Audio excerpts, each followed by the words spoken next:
हे हाय। तो इस वीडियो में मैं आपको टेक्निक के यूनिट 1 के शॉर्ट एंड सिंपल में सारे टर्म्स को डिफाइन करने वाला हूँ और समझाने वाला हूँ। तो ये सारे आपके सिलेबस होने वाले हैं, जो कि रोल एंड पर्पस है, types and flow of communication है, barrier to effective communication, 7 C's of communication, code and content and other topics हैं जैसे stimulus response, vowel sounds, consonant sounds and rising and falling tone. Okay, so moving to the topic, हम सबसे पहले बात कर रहे होंगे कि कम्युनिकेशन क्या होता है, ताकि ये हमारे आगे हमारे जो भी हमारे ये यूनिट्स हैं उसमें हमारा हेल्प कर सके।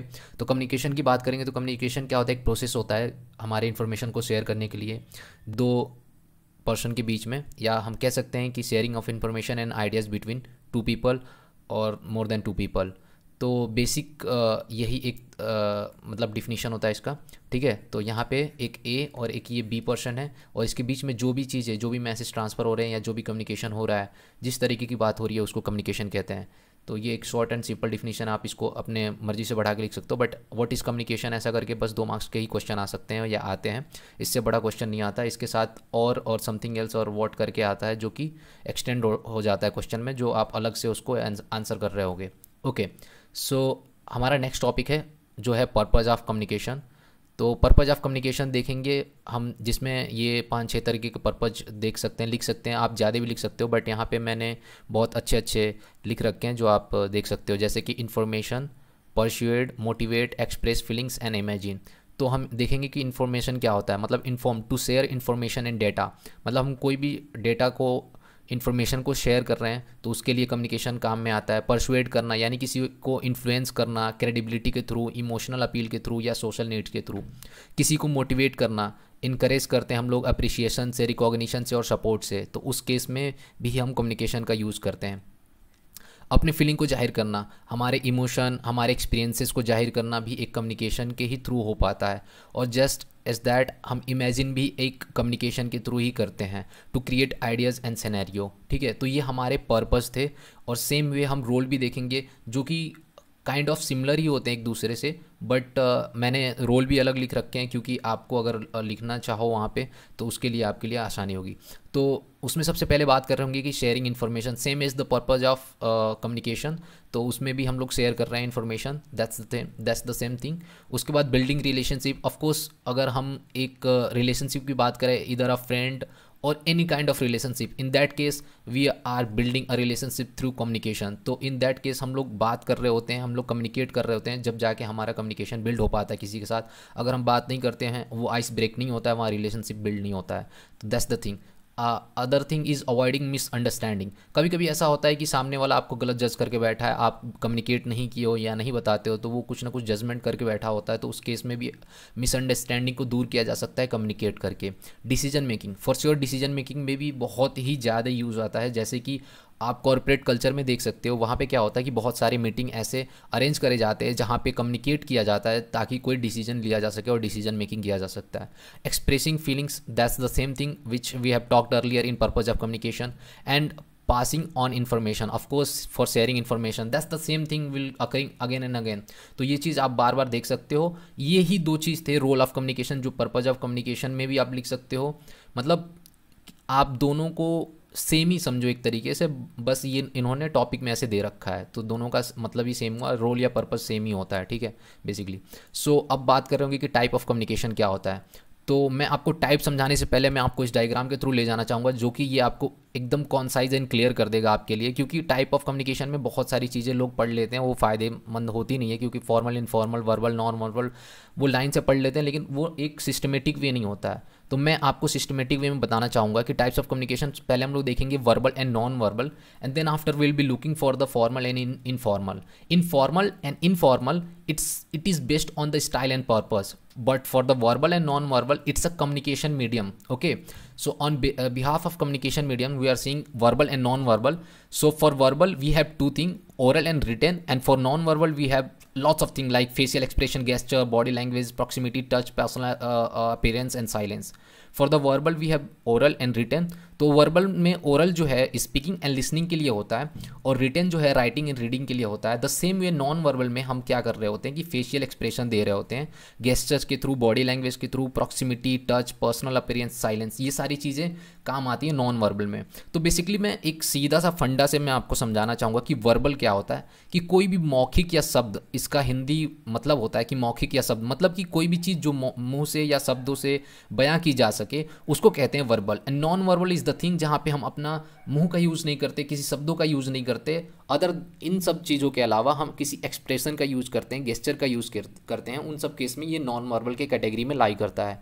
तो ये कम्युनिकेशन मीडियम के हिसाब से टाइप्स ऑफ कम्युनिकेशन में दो तरीके के होंगे, जो कि होगा आपका verbal and the other one is non verbal, right. So verbal की चीज़ें मैंने यहाँ पे बता दी, आप ये डायग्राम में देख भी सकते हो, नॉन वर्बल की सारी चीज़ें मैंने यहाँ बता दी। अब एक वन बाय वन डिफरेंस देख लेते हैं, क्योंकि आपको ये लिखना भी रहेगा, तो उसके लिए हम लोग एक एक लाइन वाले डिफरेंस देख लेते हैं, जो कि आपके लिए बहुत हेल्पफुल होगा। सो वर्बल की बात करें तो everything we express in words, तो हम जो भी एक्सप्रेस कर रहे होते हैं कुछ ना कुछ वर्ड्स में होता है, जो कि मैंने अभी आपको बताया, ठीक है। अब बात करते हैं नॉन वर्बल कम्युनिकेशन। तो हम जब भी everything we are able to transmit through gesture and body language, for sure कि इसमें हम किसी शब्द या फिर मुंह से बोले गए शब्दों का प्रयोग नहीं करते, तो जाहिर सी बात है हम गेस्चर का यूज़ करते हैं, ठीक है।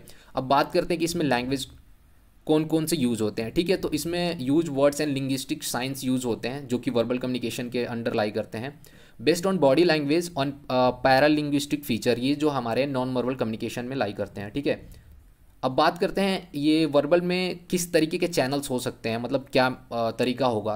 जाहिर सी बात है या तो स्पोकन होगा या रिटन होगा, या तो हम लोग बोल रहे होंगे या फिर लिखित होगा वो।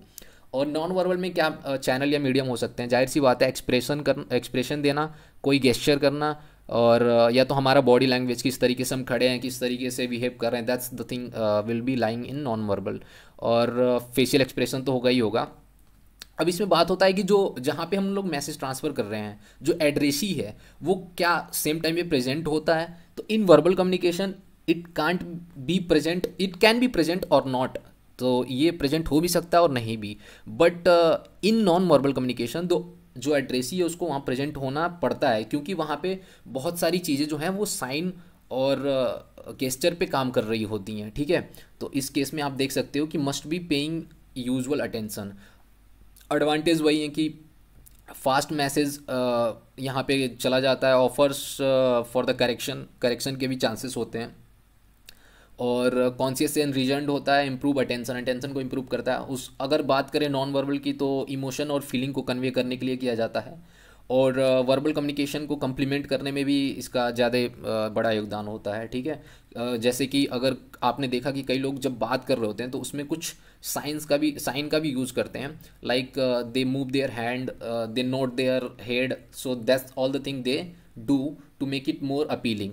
तो अब बात करते हैं, हमने बात कर लिया कि वर्बल एंड नॉन वर्बल क्या होता है। अब बात करते हैं कि अदर जो फॉर्म्स हैं, लाइक फॉर्मल एंड इनफॉर्मल, वो बेसिकली वो भी टाइप है, बट वो स्टाइल एंड पर्पस के बिहाफ पे है, ठीक है। तो हम लोग फॉर्मल की बात करेंगे। यहाँ पे आप जो ये इमेज देख रहे हो, इससे ही आपको बहुत ही ज़्यादा अंदाज़ा लग गया होगा कि फॉर्मल और इनफॉर्मल क्या होता है। फॉर्मल ऑफिशियली स्कूल, कॉलेज और कॉर्पोरेट कल्चर में यूज़ होता है, ठीक है, for meetings and other things. But informal is something we have been using in our daily life, like अपने दोस्त के साथ और घर के लोगों के साथ इनफॉर्मल बातें करना या इनफॉर्मल चीज़ें तरीके से पेश की जाती हैं। अब एक एक करके हम लोग देख लेते हैं कि फॉर्मल और फॉर्मल एंड इनफॉर्मल कम्युनिकेशन में टाइप्स जो हैं वो किस किस तरीके से काम करते हैं, ठीक है। तो फॉर्मल कम्युनिकेशन में तो ये तो एक फॉर्मल कम्युनिकेशन रिटन कम्युनिकेशन का एक टाइप है, और इनफॉर्मल कम्युनिकेशन ये वर्बल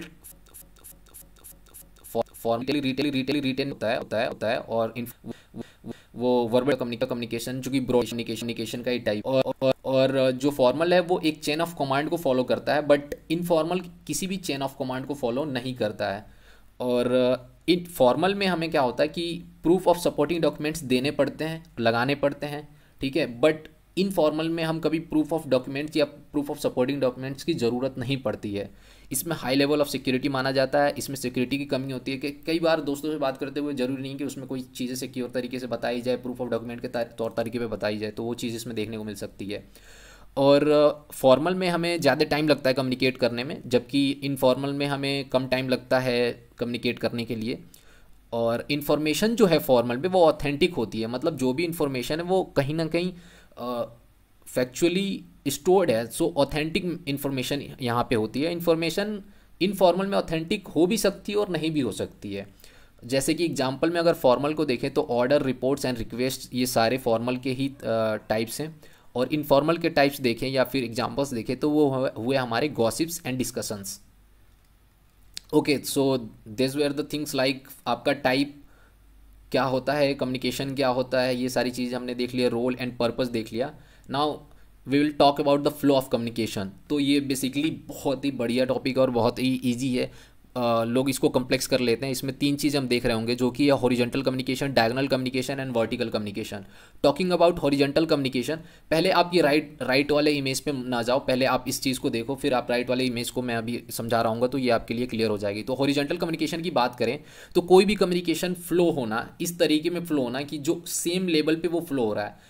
अभी मैं सामने वाला एग्जांपल लेके आपको बताऊंगा जो कि क्लियरली आपको समझ में आ जाएगा। और डायगोनल कम्युनिकेशन में क्या होता है कि मतलब कोई भी इंफॉर्मेशन फ्लो होना एक लेवल से दूसरे level in a forward direction और इन अ बैकवर्ड डायरेक्शन, तो वो डायगोनल कम्युनिकेशन होगा। वो भी आप ये इमेज के थ्रू देख सकते हो, ठीक है। ये इमेज आपको दिख रहा होगा यहाँ पे, ये इमेज। और वर्टिकल कम्युनिकेशन जाहिर सी बात है अपवर्ड एंड डाउनवर्ड डायरेक्शन में होगा। Vertical means from upper level to lower level to higher level.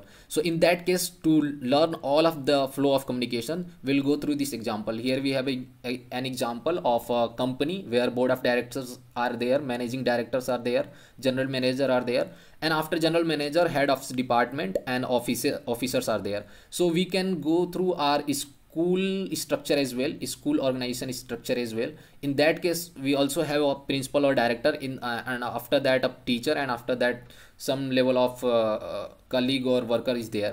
So अभी हम लोग कंपनी की भी यहाँ पे बात कर रहे हैं। तो एक डायरेक्टर होता है, उसमें एक मैनेजिंग डायरेक्टर होता है, एक जनरल डायरेक्टर होता है, ठीक है। उसके बाद जो हमारे होते हैं हेड ऑफ डिपार्टमेंट्स होते हैं, बहुत सारे डिपार्टमेंट्स हो गया, जैसे IT department, finance department and so on. तो इस केस में देखो, अगर हम बात कर रहे हो कि हमारा हॉरिजॉन्टल कम्युनिकेशन क्या होता है, तो इन दैट केस अगर हेड ऑफ डिपार्टमेंट और ये हेड ऑफ डिपार्टमेंट ये तीनों आपस में कम्युनिकेट कर रहे हैं, तो ये सेम लेवल पे कम्युनिकेट कर रहे हैं। तो जाहिर सी बात है अगर सेम लेवल पे कम्युनिकेट कर रहे हैं तो एक ये हॉरिजॉन्टल कम्युनिकेशन हो रहा है। इन अदर केस ये ऑफिसर अगर एक दूसरे से बात कर रहे हैं और ये एक सेम लेवल पे हैं, सेम पोस्ट पे हैं, तो ये इन्फॉर्मेशन भी एक हॉरिजॉन्टल लेवल पे कम्युनिकेट हो रही है, तो वहाँ पे भी हॉरिजॉन्टल कम्युनिकेशन होगा। अब बात करें डायगोनल कम्युनिकेशन की, तो जब ये ऑफिसर किसी अपने असाइंड वाले हेड ऑफ डिपार्टमेंट से ना बात करके किसी other assigned head of department से बात करता है, यहाँ पे ऐसे बात, इन दैट केस हमारा जो कम्युनिकेशन होगा, इस केस में हमारा जो कम्युनिकेशन होगा वो होगा diagonal communication, right.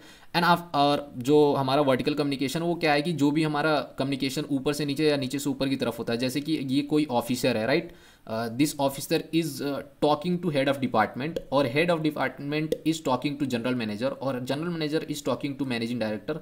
In that case it's a vertical communication, और इसमें दो होते हैं, upward and downward. So upward is something like अभी जो मैंने आपको बताया, और डाउनवर्ड वो होता है कि जब आप ऊपर से नीचे की तरफ आ रहे होते हो, जैसे कि बोर्ड ऑफ डायरेक्टर है, अगर ये अपने मैनेजिंग डायरेक्टर से बात करता है तो ये डाउनवर्ड हो गया, ठीक है। तो ये वर्टिकल कम्युनिकेशन हो गया। आई होप कि ये वाले एग्जांपल से आपके तीनों कम्युनिकेशन क्लियर होंगे, क्योंकि इसमें बहुत कॉम्प्लेक्स चीज़ें करके आपको कोई फ़ायदा नहीं मिलने वाला है। इससे ज़्यादा अगर क्वेश्चन बनते भी है तो ये एक एग्जांपल आपके लिए बहुत ही फुलफिल्ड होगा कि आप इससे कर पाओगे, ठीक है। अब बात करते हैं barriers of communication.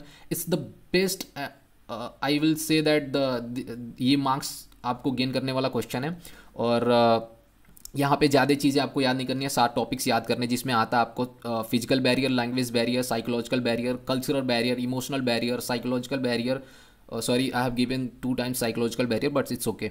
So organisational barrier and perceptual barrier.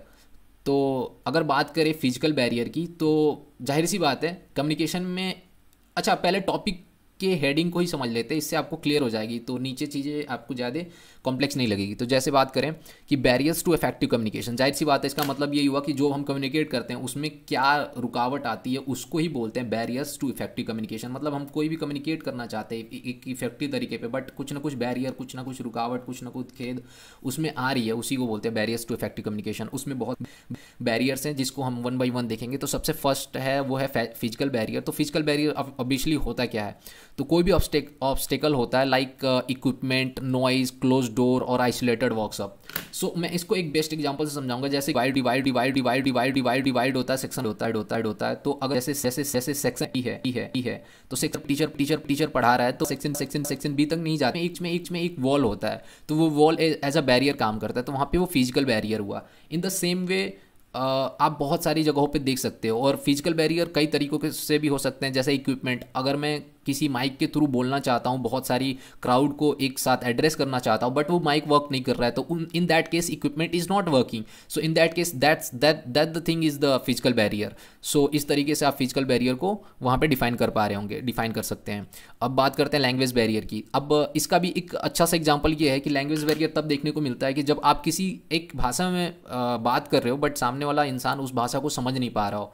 जैसे कि अगर मैं किसी से हिंदी में कम्युनिकेट कर रहा हूँ, बट सामने वाले इंसान को मलयालम या तमिल आती है, उसको हिंदी नहीं आती, तो may be he will not be understanding what I am saying. So in that case language barrier देखने को मिलता है। अब बात आती है साइकोलॉजिकल बैरियर की। तो साइकोलॉजिकल बैरियर वो होता है कोई भी एक ऐसा स्टेट, स्ट्रेस, एंजाइटी, एंजर और साइनेस, मतलब एक पर्सन के द्वारा इस स्टेट में होना, वो भी एक बैरियर की तरह काम करता है। इसका एक अच्छा एग्जांपल है कि अगर आप किसी ऐसे इंसान से बात करने जा रहे हो और वो बंदा साई है, वो बोल नहीं पा रहा है, तो इन दैट केस कम्युनिकेशन हो नहीं पा रहा है, तो वो एक साइकोलॉजिकल बैरियर हुआ एक पर्सन के थ्रू। अब आता है कल्चरल बैरियर। कल्चरल बैरियर में वो देखने को मिलता है कि बहुत सारे ऐसे नॉर्म्स बना रखे हैं सोसाइटीज़ में, आई मीन डिफरेंट कल्चर में बिलीफ्स हैं हर कल्चर के, तो वो वहाँ पे भी एक बैरियर देखने को मिल जाता है। उसके तरीके से बात करना, उस लहजे में जीना, तो उस केस में भी ये बैरियर देखने को मिलता है। And other one is the emotional barrier. In that case emotional barrier मतलब वही कि negative feeling about people, places और सिचुएशन सच एज फियर और मिसट्रस्ट। मतलब कोई भी इमोशन के थ्रू उसका दबा होना, उससे बात ना हो पाना या कम्युनिकेशन का ना हो पाना, और ये इन दैट केस वो एज अ बैरियर ही काम करेगा, उसको इमोशनल बैरियर बोलेंगे। साइकोलॉजिकल बैरियर हमने ऑलरेडी देख रखा है, यहाँ पे दो बार ये रिटर्न है, तो इसको नहीं देख रहे होंगे। ऑर्गेनाइजेशनल बैरियर की बात करेंगे तो ऑर्गेनाइजेशनल बैरियर क्या होता है कि मतलब कोई भी फैक्टर्स जो ऑर्गेनाइजेशन स्ट्रक्चर से रिलेटेड हो, जैसे कोई रूल्स या रेगुलेशन हो गया, उस केस में ऑर्गेनाइजेशनल बैरियर देखने को मिलता है। जैसे कि कोई कॉर्पोरेट कल्चर की बात अगर ले लो, तो वहाँ पे बहुत सारे कभी कभी कॉर्पोरेट में ऐसे रूल्स होते हैं कि आपको एक ये फॉर्मेट है, इस फॉर्मेट में ही बात करना है, कि ये है ऐसे ही बात करना है, एक रूल्स है, रेगुलेशंस है। तो in that case that is known as organisational barrier. और perceptual barrier is also somehow same as emotional और समथिंग। इन दैट केस हम लोग इसको जान सकते हैं कि mental block that influence how people perceive people, like how one people is judging to other people, और ये सारी चीज़ें परसेप्चुअल बैरियर के अंडर आती हैं, और टॉपिक्स और इवेंट्स भी इसमें ऐड कर सकते हो। So that's where the barriers to effective communication. और अभी देखें अपन another topic, I guess it's second last or the last topic.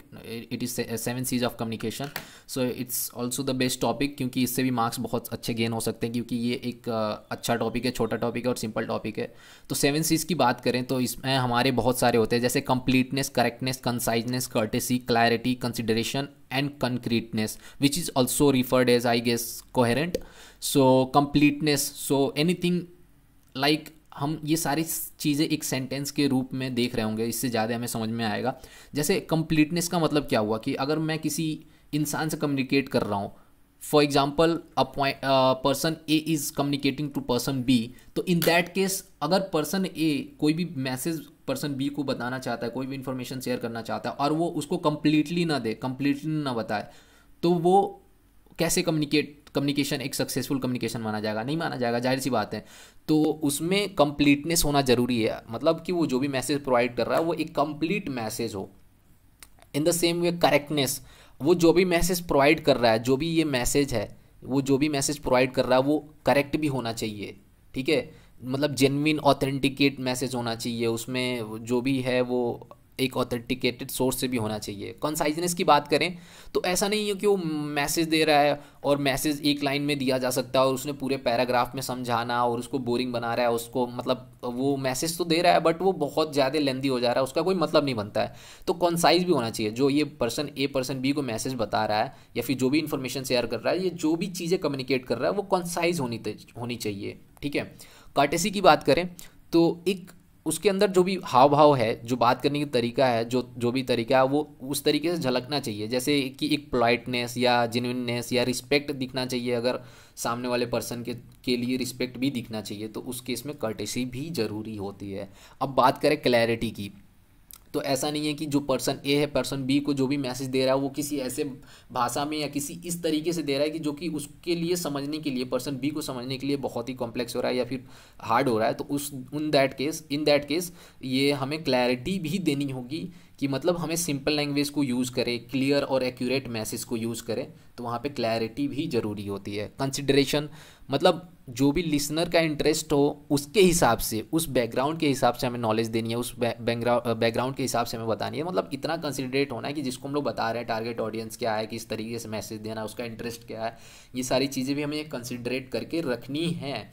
कॉन्क्रीटनेस is something like factual evidence होना ज़रूरी है। मतलब अगर जैसे मैं किसी को कम्युनिकेट कर रहा हूँ तो ऐसे नहीं कि मैं सुबह उठा और मैंने किसी को कुछ भी बोल दिया, इट्स नॉट लाइक दैट। मतलब उसमें जो मैं बोल रहा हूँ, जो चीज़ें हैं वो कहीं ना कहीं हिस्टोरिकली या फिर फैक्चुअली या फिर ऐसे कह सकते हो कि ऑथेंटिकेटेड है। तो in that case correctness is जरूर जो करेक्टनेस ज़रूरी है। और कंप्लीटनेस की हमने बात कर ली थी, तो ये सारे 7 C's ऑफ कम्युनिकेशन थे। Completeness, correctness, conciseness, courtesy, clarity, consideration and concreteness देख सकते हो। जरूरी नहीं है कि आप कोहेरेंट को याद करो बार बार, कोहेरेंट यहाँ पे लिखने की ज़रूरत नहीं है, कंक्रीटनेस आप लिख दो, वो दोनों सेम ही है।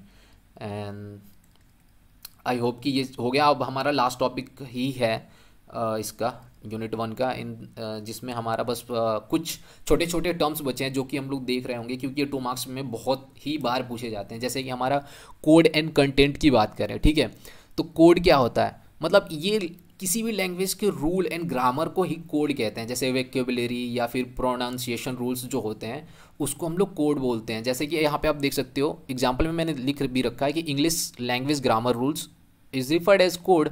लाइकवाइज अगर कंटेंट की बात करें तो कंटेंट क्या होता है, एक्चुअल मैसेज होता है। जैसे कि कोई भी actual message being communicated like the specific words and ideas conveyed in a sentence. जैसे कि मैं किसी से बात कर रहा हूँ, hello how are you, in that case ये एक एक्चुअल मैसेज है, मैं दूसरे पर्सन से एक एक्चुअल मैसेज में पूछ रहा हूँ, बात कर रहा हूँ, ठीक है, तो वो कंटेंट होता है। अब हमारा स्टिमुलस एंड रिस्पॉन्स आता है, तो स्टिमुलस एंड रिस्पॉन्स देख रहे होंगे, जिसमें स्टिमुलस क्या होता है कि एक ये ट्रिगर होता है, एक रिएक्शन इनिशिएट करने का तरीका होता है। लाइक हम क्वेश्चन पूछ रहे हैं या फिर कोई इशारा कर रहे हैं। जैसे कि मैं किसी ने किसी से पूछा what's your name, so it's a stimulus, ठीक है, व्हाट्स योर नेम, ये कि स्टिमुलस हुआ। उसके रिस्पॉन्स में सामने वाला बोल सकता है my name is John, my name is Sam, my name is anything like that. Okay, तो एक स्टिमुलस को रिएक्ट करना या स्टिमुलस के रिएक्शन में जो भी आंसर दिया जाता है उसको रिस्पॉन्स कहते हैं, दैट्स इट। इससे ज़्यादा इसमें कुछ है नहीं स्टिमुलस और रिस्पॉन्स में। अब आता है vowel sounds and consonant sounds. I hope कि ये आप अपने बहुत ही प्राइमरी क्लासेस से पढ़ रहे हो vowel sounds. You know that कि कोई भी मतलब साउंड जो प्रोड्यूस होता है अपने वोकल कॉर्ड के थ्रू, जहाँ पे हमारा मतलब allowing air to flow freely through the mouth, जैसे कि AEIOU, इन दैट केस हमारे जो भी एयर का वो मतलब फ्लो है वो फ्रीली माउथ में फ्लो करता है। एंड कॉन्सोनेंट साउंड की बात करें तो ये पार्सली ब्लॉक हो जाता है, जैसे कि लिप पे और टीथ पे ब्लॉक हो जाता है, जैसे कि B, C, in all that case जो भी कॉन्सोनेंट होते हैं उसमें आपका ये कहीं ना कहीं ये ब्लॉक होता ही है। अब बात करें rising tone and falling tone की, ठीक है, तो राइजिंग टोन क्या होता है कि pitch of the voice goes up at the end of the word और फ्रेज, यानी हम जब बोल रहे होते हैं वो सेंटेंस या वो वर्ड, तो उसमें एंड में जो है राइजिंग टोन, वो टोन जो है राइज हो जाता है, जो पिच है, जो वॉइस का पिच है वो ऐसे थोड़ा सा बढ़ जाता है, और फॉलिंग टोन इस थोड़ा सा घट जाता है। तो राइजिंग टोन जैसे क्वेश्चन टाइप के हो सकते हैं या फिर अनसर्टेनिटी में पूछे जाते हैं, जैसे do you want to go, like I am asking do you want to go, so in that case of go pitch is getting increased, right. और फॉलिंग टोन की बात करें तो फॉलिंग टोन में क्या होता है कि जो हमारा पिच है वो थोड़ा सा डिक्रीज हो जाता है। जैसे कि एक एग्जांपल देख लो, I am going home, so in that case home voice is getting decrease. So I hope कि ये आपका यूनिट 1 का पूरा सिलेबस ख़त्म हो गया, नॉट होप बट या आई नो कि ये आपकी यूनिट 1 का पूरा सिलेबस ख़त्म हो गया। एंड ज़्यादा टाइम नहीं, it's around 24 minutes, so it was the unit 1 short note and short क्या क्रैश कोर्स या क्रैश नोट कह सकते हो आप, जो भी कह सकते हो जो आपको अच्छा लगे, but it was the unit 1। So will meet again, तब तक के लिए बाय बाय, टाटा।